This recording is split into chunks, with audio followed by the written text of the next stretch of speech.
بسم اللہ الرحمن الرحیم۔ حضرت بلال رضی اللہ تعالی عنہ وہ صحابی رسول ہیں جن کو بالکل آغاز اسلام میں باسلام ہونے کا امتیاز حاصل ہے۔ ایسے خوفناک ماحول میں جب اسلام لانے کی پاداش میں سخت ترین مصائب و آلام سے دوچار ہونا پڑتا تھا، حضرت بلال کو کفار مکہ سخت اذیتیں دیتے تھے، ان کو پکڑ کر جاتے اور دھوپ میں لٹا دیتے اور پھر پتھر لا کر ان کے پیٹ پر رکھ دیتے تھے اور کہتے تمہارا دین لات و عزا کا دین ہے۔ حضرت بلال کہتے میرا پروردگار اللہ ہے۔ ایسے ایسے مصائب جھیلتے مگر سینے میں عشق مصطفیٰ اس طرح سے پیوست تھا کہ سارے آلام و مصائب اس کے سامنے ہیچ تھے۔ ایک دن جب حضرت بلال خانہ کعبہ میں داخل ہوئے، قریش کو اس کا علم نہ تھا۔ آپ نے ادھر ادھر دیکھا تو کوئی نظر نہ آیا، بس آپ بتوں کے پاس آ کر ان پر تھوکنے لگے اور کہنے لگے وہ لوگ ناکام اور خسارے میں ہیں جنہوں نے تمہاری پرستش کی۔ قریش نے ان کو گرفتار کرنا چاہا لیکن آپ نکل بھاگنے میں کامیاب ہو گئے اور مالک عبداللہ بن جدعان کے گھر میں چھپ گئے۔ قریش کے لوگ عبداللہ کے پاس آئے اور اس کو آواز دی، وہ باہر آیا تو اس سے ان لوگوں نے کہا کیا تم بے دین ہو گئے؟ اس نے کہا مجھ جیسے شخص سے بھی ایسی بات کی جا رہی ہے، اب تو میں محض اس کے کفارہ میں لات و عزا کے لیے 100 اونٹنیاں قربان کر دوں گا۔ قریش سے لوگوں نے کہا تمہارے بلال نے یہ کر ڈالا ہے۔ اس نے ان کو بلایا، لوگ ان کو تلاش کر کے عبداللہ کے پاس لائے، یہ ان کو پہچانتا بھی نہ تھا۔ اس نے خولیہ کو بلا کر پوچھا یہ کون ہے؟ کیا میں نے تم کو یہ حکم نہیں دے رکھا تھا کہ مکہ کے غلاموں میں کسی کو یہاں نہ رہنے دیا جائے؟ خولیہ نے کہا یہ تمہاری بکریاں چراتا تھا اور اس کے علاوہ کوئی اور ان کو بکریوں کو پہچانتا بھی نہ تھا، اس طرح میں نے اسے چھوڑ دیا تھا۔ اس پر عبداللہ نے ابو جہل اور امیہ بن خلف سے کہا بلال تمہارے حوالے ہے، تم لوگ اس کے ساتھ جو چاہو کرو۔ یہ دونوں ان کو بطحا کے تپتے ہوئے حصے پر کھینچ لاتے ہیں اور ان کے دونوں بازوں پر چکی رکھ دیتے ہیں اور کہتے ہیں محمد صلی اللہ علیہ وسلم کا انکار کرو۔ یہ کہتے ہیں یہ نہیں ہو سکتا کہ دامن مصطفیٰ چھوڑ دوں اور پھر اللہ کی توحید کا اعلان کرتے ہیں۔ اس عذاب کا سلسلہ ٹوٹا نہ تھا کہ وہاں سے حضرت ابوبکر رضی اللہ عنہ کا گزر ہوا۔ انہوں نے فرمایا اس اسود کو کیا کرنا چاہتے ہو؟ خدا کی قسم تم اس سے انتقام لے ہی نہیں سکتے۔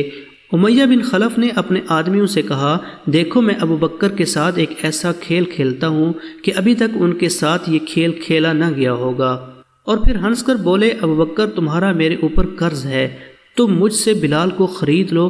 آپ نے فرمایا ہاں کیا لوگے؟ اس نے کہا تمہارے غلام نستاس کو۔ حضرت ابوبکر رضی اللہ عنہ نے فرمایا اگر میں اسے دے دوں تو تم بلال کو مجھے دے دو گے؟ اس نے کہا ہاں۔ حضرت ابوبکر نے فرمایا میں نے یہ کر لیا۔ پھر وہ ہنس کر بولا نہیں واللہ آپ کو اس کے ساتھ اس کی بیوی کو بھی دینا ہوگا۔ حضرت ابوبکر صدیق رضی اللہ عنہ نے فرمایا چلو یہی صحیح۔ پھر اس نے وہی شرارت کی کہ نہیں آپ کو اس کی بیوی کے ساتھ اس کی لڑکی کو بھی دینا ہوگا۔ حضرت ابوبکر صدیق رضی اللہ عنہ نے فرمایا چلو یہ بھی صحیح۔ پھر وہ ہنس کر بولا اتنے میں بھی نہیں ہو سکتا جب تک کہ آپ ان کے ساتھ 200 دینار نہ دے دیں۔ حضرت ابوبکر صدیق رضی اللہ عنہ نے فرمایا تمہیں جھوٹ سے کچھ شرم نہیں؟ اس نے لات و عزا کی قسم کھا کر کہا اگر آپ یہ 200 دینار بھی دے دیں تو ضرور اپنی بات پوری کروں گا۔ حضرت ابوبکر صدیق رضی اللہ عنہ نے فرمایا یہ بھی صحیح۔ اب جا کر یہ سودا مکمل ہوتا ہے۔ حضرت ابوبکر صدیق رضی اللہ عنہ اتنی بھاری قیمت پر بلال رضی اللہ عنہ کو خرید کر رضا الہی کے لیے آزاد کر دیتے ہیں۔ حضرت بلال کو جانگسل مصائب و آلام سے چھٹکارا ملتا ہے۔ چونکہ عرب کے بت پرست اپنے بتوں کو بھی معبود کہتے تھے، اس لیے ان کے مقابلے میں اسلام کی تعلیم توحید کی تھی، جس کی وجہ سے حضرت بلال رضی اللہ عنہ کی زبان پر ایک ہی ایک ورد تھا۔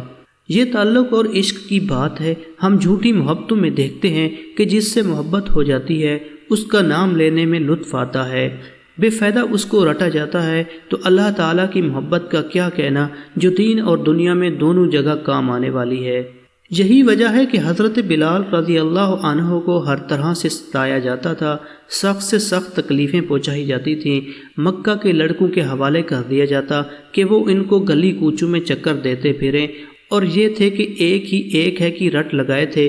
اسی کا یہ صلہ ملا کہ پھر حضور صلی اللہ علیہ وسلم کے دربار میں مؤذن بنے اور سفر و حضر میں ہمیشہ اذان کی خدمت ان کے سپرد ہوئی۔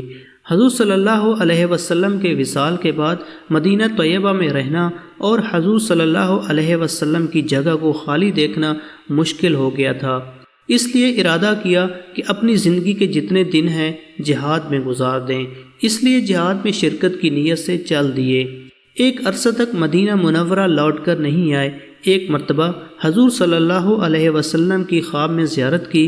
حضور صلی اللہ علیہ وسلم نے فرمایا، بلال یہ کیا ظلم ہے، ہمارے پاس کبھی نہیں آتے۔ تو آنکھ کھلنے پر مدینہ حاضر ہوئے۔ حضرت حسن حسین نے آذان کی فرمائش کی۔ لاڈلوں کی فرمائش ایسی نہ تھی کہ انکار کی گنجائش ہوتی۔ آذان کہنا شروع کی اور مدینہ میں حضور صلی اللہ علیہ وسلم کے زمانے کی آذان کانوں میں پڑھ کر کوہرا مچ گیا۔ عورتیں تک روتی ہوئی گھر سے نکل پڑیں۔ چند روز قیام کے بعد واپس ہوئے اور 20 ہجری کے قریب دمشق میں وصال ہو گیا۔